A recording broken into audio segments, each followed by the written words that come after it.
Hello, Wellspring. It's April 5th, and we are continuing on with our reading, one chapter a day for the year.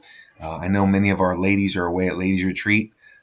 Maybe they'll be checking in with us a little bit while they're away, but I encourage you to stay plugging along. And for you guys who've been left behind, husbands, brothers, sons, be praying for our women, for our members of the community of faith that weren't able to go, that would have wanted to go. Just be praying and asking the Lord to bless our women as they're away at ladies' retreat, that the Holy Spirit would fall on them, meet with them, bless them, and encourage them, and that they would bring some of that back to us. And let's just be glad and celebrate for them that they get this opportunity for a little bit of rest and recovery and a little bit of opportunity to set aside some particular time to seek the Lord. With that in mind, let's jump into 1 Kings chapter 10. I'm going to be reading from the NIV, and we are continuing on in the story of Solomon. When the Queen of Sheba heard about the fame of Solomon and his relationship to the Lord, she came to test Solomon with hard questions. Arriving at Jerusalem with a very great caravan with camels carrying spices, large quantities of gold, and precious stones, she came to Solomon and talked with him about all that she had on her mind. Solomon answered all her questions. Nothing was too hard for the king to explain to her. When the Queen of Sheba saw all the wisdom of Solomon and the palace he had built, the food on his table, the seating of his officials, the attending servants in their robes, his cupbearers, and the burnt offerings he made at the temple of the Lord, she was overwhelmed. She said to the king, "The report I heard in my own country about your achievements and your wisdom is true. But I did not believe these things until I came and saw with my own eyes. Indeed, not even half what was told me in wisdom and wealth you have far exceeded." Not even half was told me. In wisdom and wealth you have far exceeded the report I heard. How happy your people must be. How happy your officials who continually stand before you and hear your wisdom. Praise be to the Lord your God, who delighted in you and placed you on the throne of Israel. Because of the Lord's eternal love for Israel, he has made you king to maintain justice and righteousness. And she gave the king 120 talents of gold, large quantities of spices and precious stones. Never again were there so many spices brought in as those of the Queen of Sheba that gave. She brought in as those the Queen of Sheba gave to Solomon.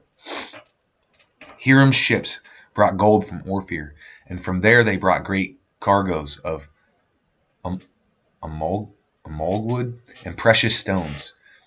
The king used the amalgwood to make supports for the temple of the Lord and for the royal palace, and to make harps and lyres for the musicians. So much amalgwood has never been imported or seen since that day. King Solomon gave the Queen of Sheba all she desired and asked for, besides what he had given her out of his royal bounty. Then she left and returned with her. Then she left and returned with her retinue. That's a word I don't know. To her own country. The weight of the glory. The weight. Wow, I got confused there for a second. Sorry. We're going to pick it back up in verse 14. The weight of gold that Solomon received yearly was 666 talents, not including the revenues from the merchants and traders and from all the Arabian kings and the governors of those territories. King Solomon made 2 large shields of hammered gold. 600 shekels of gold went into each shield. He also made 300 small shields of hammered gold, with 3 minas of gold in each shield. The king put them in the palace of the forest of Lebanon. Then the king made a great throne covered with ivory and overlaid with fine gold. The throne had 6 steps, and its back had a rounded top. On both sides of the seat were armrests, with a lion standing beside each of them. 12 lions stood on the 6 steps, one at each end of each step. Nothing like it had ever been made for any other kingdom.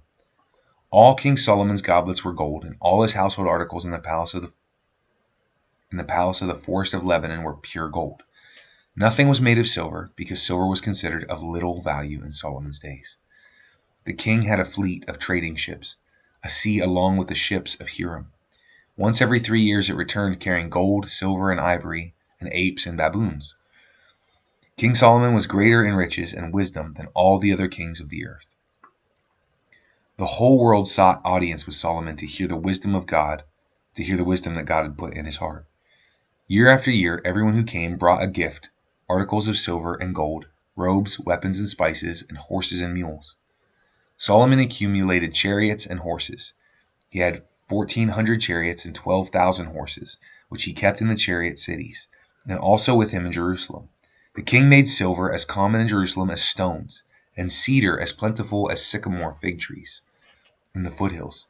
Solomon's horses were imported from Egypt and from Kue. The royal merchants purchased them from Kue at the current price. They imported a chariot from Egypt for 600 shekels of silver, and a horse for 150.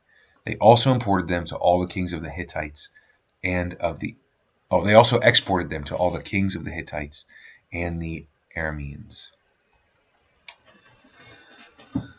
Yeah, so here basically what we're finding out is God's hand has been on Solomon. Solomon's wisdom and wealth are exceeding anything that the writer claims the world has seen up to this point, right? Literally to the point where silver has become of little value. Everything is made out of gold. And we get this interesting interaction where the Queen of Sheba comes to visit Solomon, and she brings him all these gifts and says, the wealth that I heard you had is like, it was underestimated to me how much wealth you have. And the wisdom that I've heard you've had, that was underestimated to me. And so we get this whole chapter that's just talking about how the hand of God has been on Israel. Israel's been in this golden age. And a lot of that is due to the blessing that Solomon is receiving for asking for the right thing from the Lord, for saying to the Lord, when you say to me, like when God showed up to him in that dream, and then when he has that other encounter with God, God is like, what can I give you? And Solomon says, these people are too many for me. It's too much for me. I'm going to need your wisdom. I can't rule them. And so in order to rule them with justice, in order to rule them with mercy, in order to live in a space where, or to rule in a space where people are treated fairly and correctly, and to lead your people the way you want them led, God, I need your wisdom. And God is rewarding that. And we see Israel in its golden age. There's a section there where the Queen of Sheba just talks about the greatness of God and how God's greatness is demonstrated through the splendor of Solomon, through the splendor of the temple, through the splendor literally of the robes that the servants of Solomon wear, the gold goblets that they drink from. It just reflects the glory of God. It reflects God's blessing, and it reflects God's strength. And the Queen of Sheba acknowledges that.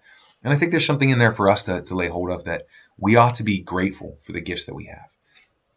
And there are seasons of plenty and there are seasons of difficulty. It's not about which of those seasons we're in. It's about what are our heart's response to the things that the Lord does give to us and does provide for us. And so here we see Solomon and Israel are in a season of plenty where God is pouring out the blessing, where Solomon's wisdom that is God-given has created opportunity for him to continue to grow in power and influence in culture and in the world. And then in finances, like the wealth of Israel is enormous at this point. And there's probably not a greater season in ancient Israel of financial stability as they have right here. I mean, when you're saying silver has no value because there's so much of it and there's so much gold available, it's pretty amazing. So I would just encourage you to spend some time thinking today about what things can you be grateful for? How could you give God praise?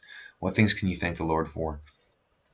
And if you're in a space where you're in a season of the blessing, perhaps you say, okay, Lord, what do you want me to do with this blessing? How can I express my gratitude to you in that you've given me this blessing, and I'm in this season of walking with a full basket, right? How can I give back to you, Lord? What would you choose for me to give back to you and to offer to you as a sacrifice of praise and as an offering of worship? God bless you, Wellspring. Have a great day.